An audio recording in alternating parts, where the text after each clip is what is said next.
Hello दोस्तों, स्वागत है आप सभी का हमारे YouTube चैनल पर। सबसे पहले हम आपको फूलदेही पर्व की ढेर सारी शुभकामनाएं देते हैं और उम्मीद करते हैं कि आप सभी अच्छे होंगे। तो आज हम बात करने वाले हैं उत्तराखंड राज्य में मनाए जाने वाले इस विशेष पारंपरिक त्योहार फूलदेही के बारे में। तो हम बात करते हैं कि जो ये फूलदेही त्योहार है, ये बसंत ऋतु के आगमन के उपलक्ष्य में इस महीने की संक्रांति को मनाया जाता है। तो इस दिन आप सभी को देखने को मिलता है कि जो एक उत्साह होता है वो सबसे अधिक बच्चों में देखने को मिलता है, क्योंकि ऐसा होता है कि सूर्योदय से पहले जब बच्चे फूल तोड़कर प्रत्येक गांव के परिवार में जाकर उनका देहली पूजन करते हैं। ऐसा माना जाता है कि सुबह जो है सूर्योदय से पहले ही फूल तोड़ देने चाहिए, क्योंकि जो है सूर्योदय के बाद उन फूलों पर भंवरे बैठते हैं और उन फूलों को जूठा कर देते हैं। और ऐसी मान्यता है कि जो ये जूठे फूल हैं वो भगवान को अर्पित नहीं किए जा सकते। और अब हम बात करते हैं कि जो फूलदेही है इस पे कौन कौन से फूलों का प्रयोग किया जाता है। तो मुख्य रूप से इसमें जो है फ्योली, बुरांश, लाई, हिसर, इन फूलों का प्रयोग किया जाता है। तो अब हम बात करें कि बुरांश की, तो ये जो है उत्तराखंड राज्य का राज्य पुष्प होने के साथ साथ नेपाल का भी राष्ट्रीय पुष्प है और इसका जो साइंटिफिक नेम है रोडोडेंड्रॉन है। यह जो फूल है ये उच्च हिमालयी क्षेत्रों में 1500 से 3600 मीटर की ऊंचाई पर पाया जाने वाला एक पुष्प है, जो कि मार्च से अप्रैल के बीच में खिलता है। जैसा कि आप देख सकते हैं, ये जो फूल है ये अपनी सुंदरता के लिए जाना जाता है और इसके साथ साथ ही इसमें बहुत सारे औषधीय गुण भी हैं। यह औषधि के रूप में भी प्रयोग किया जाता है। तो दोस्तों, अब हम बात करते हैं बुरांश के अलावा प्योली के फूल की, जिसको येलो फ्लैक्स के नाम से भी जाना जाता है। ये उत्तरी हिमालय के क्षेत्रों में व इसके अलावा चीन में पाया जाने वाला एक पुष्प है, जिसका प्रयोग जो है कपड़ों की रंगाई व इसका रंग बनाने के काम आता है।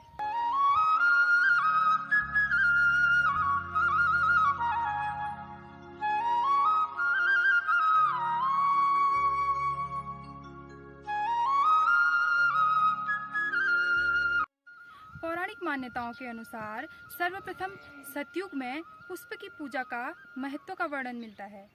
पुराणों से हमें यह जानने को मिलता है कि भगवान शिव शीतकाल से ही अपनी तपस्या में लीन थे और कई ऋतुएं बीत जाने के बाद भी भगवान शिव का ध्यान नहीं टूटा। तो माता पार्वती ने उपाय निकाला और जो शिवगण हैं उनको पीताम्बरी जामा पहनाकर उन्हें बच्चों का स्वरूप दे दिया। फिर माता पार्वती ने उनसे कहा कि आप लोग जाइए और देवताओं के बगीचे से ऐसे फूल चुनकर लाइए जिनकी महक से पूरा कैलाश जो है महक उठे। तो सभी ने माता पार्वती का अनुसरण करते हुए पुष्प भगवान की तंद्रालीन मुद्रा को अर्पित किए, जिसे कि फूलदेही कहा गया।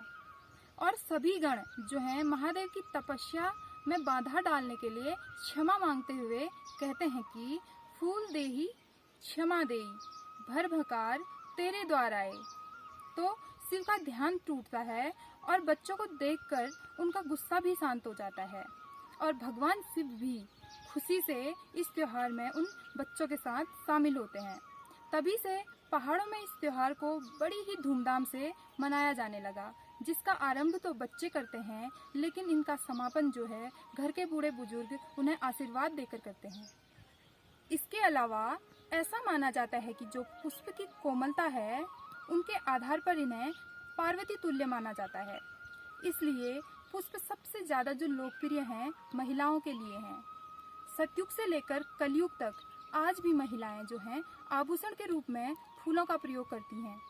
ऐसा माना जाता है कि ये जो फूल हैं ये सौभाग्य के संकेत हैं। इसके अलावा अगर हम बात करें इस महीने की, तो जो अविवाहित महिलाएं हैं उनके घर पे उनको उनके लिए उपहार दिया जाता है उनको, और उनके लिए अलग अलग तरह के पकवान बनाए जाते हैं। तो इस महीने जो है महिलाओं का भी सम्मान किया जाता है। इसके अलावा जो विवाहित महिलाएं हैं तो उनके मायके वालों द्वारा उसके ससुराल जाकर जो है उससे भेंट की जाती है और उसे उपहार दिया जाता है। तो तभी से इस पर्व को बिटौला कहा गया और इसे बिटौला की परंपरा के रूप में मनाया जाने लगा।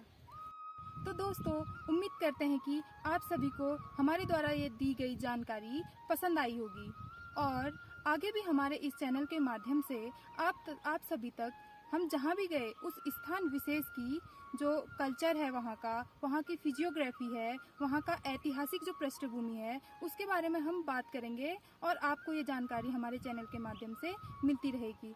तो दोस्तों, हमारे वीडियो को आप ज़्यादा से ज़्यादा शेयर कीजिए ताकि सभी लोगों तक हमारी दी गई जानकारी पहुंच सके। धन्यवाद।